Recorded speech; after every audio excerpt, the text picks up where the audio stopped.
बहराइच का जो मुद्दा है पूरे उत्तर प्रदेश में एक तरीके से इस समय पे आग की तरह फैला हुआ है और सबको यही समझना है कि आखिर एक समाज दूसरे समाज से क्यों लड़ता फिर रहा है। वहीं पर कुछ लोग ये कह रहे हैं कि ये देखो यहाँ पे मुसलमान यहाँ पे उग्र हो रहे हैं, कुछ लोग ये कह रहे हैं क्या ज़रूरत थी इस तरीके के मतलब मस्जिद के सामने जा कर के या मुस्लिम क्षेत्र से इस तरीके से सब निकालेंगे। प्रोफेसर आप क्या देख रहे हैं, ये जो मुद्दा है पूरे उत्तर प्रदेश में भी जो फैला हुआ है कैसे देख रहे हैं? चूँकि मैं जहाँ तक ये जो समझ रहा हूँ, ये जो बहराइच वाला मुद्दा हुआ है ये धर्म को लेके जो एक दूसरे के प्रति जो नफरत का माहौल बनाया जा रहा है, इसमें जो सबसे बड़ा जो पहलू है वो प्रशासन की तरफ से है। प्रशासन का फेलियर। हाँ, प्रशासन का फेलियर है, क्योंकि प्रशासन को जब ऐसे कोई भी आयोजन होते हैं, कोई भी धार्मिक आयोजन होता है, खास करके उत्तर प्रदेश में अगर कोई भी धार्मिक आयोजन हो रहा है तो वहाँ प्रशासन की जिम्मेदारी बहुत ज़्यादा बढ़ जाती है। अगर प्रशासन सही से काम करता, उसको रूट मैप बनाना चाहिए था, किस जगह जाना है, कहाँ नहीं जाना है, क्या क्या उनके नियम कानून होते हैं, तो प्रशासन को एक रूट मैप बना के देना चाहिए था। यहाँ प्रशासन का पूरा फेलियर है। नहीं, वो ये बोला जा रहा है कि उन्होंने रोका, हमने गाने बजाए, उसके बाद एक धर्मस्थल पे जो मुस्लिम समाज का धर्मस्थल है वहाँ जाकर के इस तरीके से करना, तो कैसे देख रहे हैं? प्रशासन का तो आपने बोल दिया, उधर से भी तो पहल हुई है, पहल गाना नहीं बजाने देंगे, जाना है तो शांति से जाओ। देखिए ये क्या है, कारण क्या है कि अब इसको राजनीतिक मुद्दा तो ये बन ही चुका है और राजनीति इस पर कसके हो रही है। और राजनीति होने का कारण क्या है इसमें कि एक नैरेटिव क्रिएट करा जा रहा है कि आप जाइए और आप जाएं और कहीं पे भी ऐसे किसी भी समुदाय के खिलाफ आप नारेबाजी करें, वहाँ जाके उनको दिखाएं कि आप उनसे बेहतर हैं। सिर्फ नारेबाजी करके, किसी को अपशब्द बोल के, किसी धर्म को गाली गलौज करके, अगर आप अपने धर्म को बहुत ऊंचा जताना चाह रहे हैं तो आप धर्म के नाम पे काम नहीं कर रहे हैं। मुझे तो नहीं लगता कि किसी भी धर्म में किसी दूसरे धर्म को नीचा दिखाने की आज़ादी है या उनको गाली देने की आज़ादी है। क्या ज़रूरत है आप? और मैं खुद कहता हूँ कि चलिए, मैं तो कहता हूँ कि मेरा अपना जो धर्म है, मेरा हिंदू धर्म है और मुझे बहुत गर्व फील होता है, लेकिन मेरा अपना हिंदू धर्म ये नहीं कहता है कि मैं किसी दूसरे धर्म के अनुयायी को अपने धर्म को अधिक बेहतर बनाने के लिए उसको गाली करूं, उसको गलौज करूं या कुछ उसके खिलाफ अपशब्द अभद्रता करूं। सवाल ये भी उठ रहा है, मीडिया जहां दिखा रही थी कि उसके पहले नाखून काटे गए, फिर ये किया गया, फिर इस तरीके से टॉर्चर किया गया उसके बाद, लेकिन प्रशासन ने साफ कह दिया कि भैया गोली से ही हत्या हुई है, पोस्टमार्टम में साफ हो गया है और ये जो झूठी खबरें फैलाई जा रही हैं ये गलत है। बहराइच पुलिस का तो ये साफ कहना, तो जो मीडिया भी बोल देती है कि हाँ इसके नाखून तोड़े गए, उसके बाद ऐसा मीडिया तो ही नैरेटिव सेट कर रही है। ये मीडिया जो अगर अपना काम करने लगे तो फिर तो ये हिंदू मुस्लिम बंद ही हो जाएगा, क्योंकि नेताओं का काम है राजनीति करना। लेकिन नेताओं के साथ साथ आजकल तो जो मीडिया वर्ग है वो भी राजनीति करने लगा है। वो खुद ये चाहता है कि माहौल जो है वो कैसे भी करके हिंदू और मुस्लिम बनाया जाए, हिंदू मुस्लिम बनाया जाए, उसी से उनको टीआरपी मिलती है और उसी से वो शायद हो सकता है कि ऊपर से जो आजकल इनको गोदी मीडिया बोला जाता है, इसीलिए बोला जाता है क्योंकि गोदी मीडिया का कंट्रोल जो है वो कहीं और ही से चलता है। तो कैसे देख रहे हैं कि उत्तर प्रदेश के अंदर इतना सब कुछ हो गया, उपचुनाव भी आने वाले हैं, यहाँ पे प्रशासन को इतना टाइट होना चाहिए, बार बार कभी ना कभी मतलब कभी किसी बात पे उत्तर प्रदेश के अंदर सबसे ज़्यादा जो पुलिस है हमारी, प्रशासन है जो, उसी पे सवाल, लॉ एंड ऑर्डर पे जो सवाल बार बार उठ रहे हैं, क्या लग रहा है कि सही नहीं चल रहा है? रामराज नहीं है क्या? ये रामराज तो कहते हैं कल्पना से बिल्कुल ही परे है। रामराज में तो ये ऐसा संभव ही नहीं है। और मैं जो यहाँ की अभी रूलिंग पार्टी है, जो सत्ता में है, केंद्र में भी है, उत्तर प्रदेश में भी है, इनको सबसे पहले अपने मंत्रियों पे, अपने नेताओं पे, कार्यकर्ताओं पे रोक लगानी चाहिए कि किसी भी धर्म के खिलाफ कोई भी अभद्र भाषा का प्रयोग ना करें, क्योंकि यही उकसा रहे हैं, ये इस मामले को पूरा राजनीतिक बना रहे हैं। उपचुनाव का माहौल है, राजनीतिक लोग ही इस तरीके का माहौल बना रहे हैं। राजनीतिक लोग ही इस तरह का माहौल बना रहे हैं। मैं ये नहीं समझ पा रहा हूँ कि एक आबादी जो 80% है और एक आबादी जो 20% है, उस 20% आबादी को वो जो 20% आबादी है वो कैसे 80% आबादी के लिए खतरा हो सकती है? हिंदू कैसे खतरे में आ जाएगा?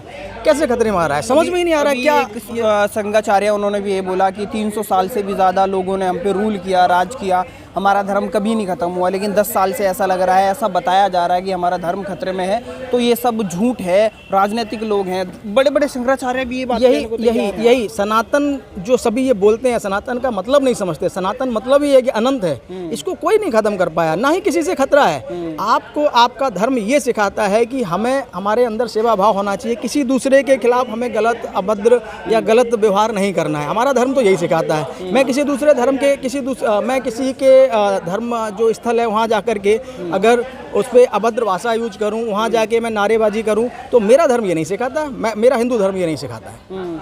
गोली लगी, उसके बाद इतना माहौल बनाया गया, तमाम नेताओं के अलग अलग वायरल बयान आए, कुछ हिंदू संगठन है उन्होंने एतराज़ जताया कि इसका भी जवाब हम देंगे। तो कैसे देख रहे हैं उत्तर प्रदेश में जो बाबा का राज, राम राज्य था, वो नहीं टल पा रहा है और ऐसी घटनाएं होती रहेंगी जिससे किसी को फ़ायदा है, नुकसान है? क्योंकि उत्तर प्रदेश के जो मुख्यमंत्री हैं उनकी ही भाषा अगर आप देखेंगे तो उनके बयान ऐसे आ जाते हैं कि बढ़ावा कहीं ना कहीं वहीं से मिलता है। बटोगे तो कटोगे। हाँ, बटेंगे तो कटेंगे, ठीक है। फिर वो जातियां भी गिनाने लगते हैं, कभी यादव बता देते हैं, कभी किसी को मुस्लिम बता देते हैं, लेकिन बाकी 11 लोगों 15 लोगों के नाम जिसके नाम से चार्जशीट होती है उनके नाम नहीं बताते हैं। ऐसा ही यहाँ पे जो पोस्टमार्टम की रिपोर्ट आई उसमें साफ साफ क्लियर हो गया, पुलिस प्रशासन ने क्लियर किया कि जो भी व्यक्ति इस घटना में मारा गया है या जिसकी मृत्यु हुई है उसको गोली लगने से मृत्यु, कहीं उसका कोई नाखून नहीं काटा गया, कुछ भी ऐसा नहीं हुआ। लेकिन नेताओं के लगाम कौन कसेगा? क्योंकि ये नेता सत्ता पक्ष के हैं तो इनकी लगाम कसने का काम भी सत्ता पक्ष को ही करना चाहिए, तभी तो जाके ये विवाद है रुकेंगे। ये मुजफ्फरनगर दंगा हुआ, अखिलेश यादव की जो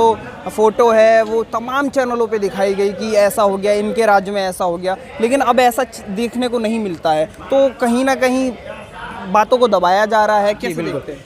यही रिमोट कंट्रोल कर दिया है। जो रिमोट जो कंट्रोल है वो यही है कि सत्ता पक्ष ने अब जो मीडिया को बिल्कुल अपने कंट्रोल में ले लिया है। मीडिया आज की डेट में कहीं भी योगी आदित्यनाथ का नाम नहीं लेना चाहती कि इस घटना के लिए मुख्यमंत्री योगी आदित्यनाथ जिम्मेदार हैं या फिर इस घटना के लिए प्रधानमंत्री मोदी जी जिम्मेदार हैं। लेकिन अगर यही घटना किसी विपक्षी पार्टी की जहाँ पे भी सरकार हैं, गैर भाजपाई सरकार हैं, अगर ऐसे किसी प्रदेश में कोई भी घटना हो जाती है तो सबसे पहले उस मुख्यमंत्री से इस्तीफा मांगा जाता है, सबसे पहले उस मुख्यमंत्री के नाम से पूरे आरोप लगाए जाते हैं। और हो सकता है उस मुख्यमंत्री के साथ साथ जो उस पार्टी का जो मुखिया है, जैसे कांग्रेस की अगर हम बात करें तो राहुल गांधी तक पर भी आरोप लगा दिए जाते हैं, लेकिन यहाँ मोदी जी का नाम लेने वाला कोई भी नहीं है। एक बार फिर उत्तर प्रदेश के अंदर ये जो धर्म की राजनीति है फिर से चरम पे आ गई है, उपचुनाव भी बिल्कुल सर पे आ गया है, अखिलेश यादव ने सीटें भी डिक्लेयर कर दी हैं। इसका फ़ायदा किसको जाने वाला है इस घटना का?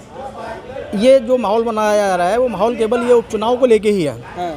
अच्छा, उपचुनाव इन्होंने घोषित भी कर दिया, लेकिन फिर भी इनके अंदर डर है। कहीं ना कहीं चुनाव आयोग भी ये चाहता है, मुझे लगता है कि चुनाव आयोग को तो कम से कम निष्पक्ष होना चाहिए कि इतने सारी सीटों पर जो उपचुनाव हो रहे हैं 9 सीटों पे, उसमें से केवल एक ही ऐसी सीट क्यों है जिस पर उपचुनाव की उन्होंने तारीख नहीं दी। तो कहीं ना कहीं इस इनका जो माहौल है, इनका जो पक्ष जो इस टाइम पे सत्ता पक्ष का जो चल रहा है, कहीं ना कहीं हमें इसमें शक है, ये शंका है कि चुनाव आयोग को इस पर कार्रवाई जरूर करनी चाहिए। मुस्लिम समुदाय जो इस समय पे बात मतलब अलग अलग लोग बोल रहे हैं कि सबसे ज़्यादा हमारे साथ अत्याचार हो रहा है, उसको कैसे देखना चाहिए इस घटना को? क्योंकि माहौल तो और बिगड़ेगा और खतरे में आएगा। माहौल तो बिल्कुल बिगड़ रहा है। माहौल तो अभी आप ये देखिए कि एक जो पार्टी है, जो भाजपा जो पार्टी है, भाजपा का जो अगर हम उनका उठान देखें तो 2002 से आप उठा लीजिए, ये दंगा करके ही आए हुए हैं। दंगा से इनकी शुरुआत हुई है।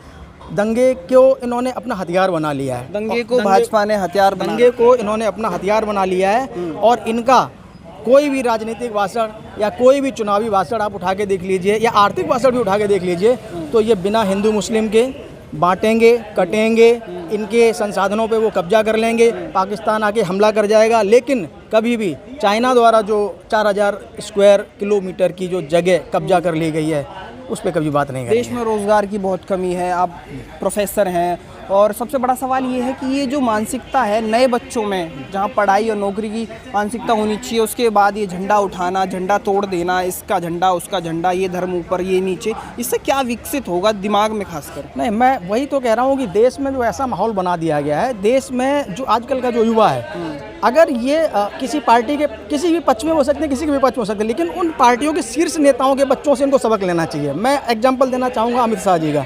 उनका जो बेटा है आज बीसीसीआई का, पहले बीसीसीआई के सचिव रहे, झंडा उठाने नहीं, वो कभी झंडा उठाने नहीं आते।